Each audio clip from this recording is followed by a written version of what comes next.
ধানের শীষে কপিল দাদার সালাম নেন। না আমি সেটা ভোট দেবো না। না না না দেন।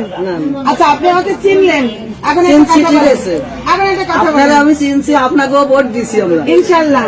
কিন্তু এখন আমরা এনে ভোট আমি দিতে পারবো না, খালি গেলে আপনারা যতই যা করেন। আচ্ছা ঠিক আছে শোনেন, ভোট না দেন, আপনি আমার একটা কথা শোনেন। আমি আপনাদের চেয়ারম্যান না, আপনারা আমাকে ভোট দিয়ে চেয়ারম্যান বানাইছিলেন না, আপনাদেরকে আমি অনেক ভালোবাসি।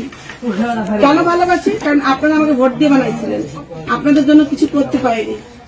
এখন যদি আমার বিএনপি দল ক্ষমতা আসে, তাহলে আমি চিতলমারি বাসী আপনাদের লড়ার করে ভালো ভালো রাস্তা করে দিতে পারবো, ছেলে মেয়েদের জন্য কিছু করতে পারবো। আপনাদের জন্য কিছু করবো না বলেন? শোনেন, আরো আগে তো আপনি হয়েছেন, করেন না কেন? আরো আগে হইছে, আগে ক্লিয়ার ভাঙ্গা এখন একটা কথা শোনো, তোমরা একটা কথা শোনো।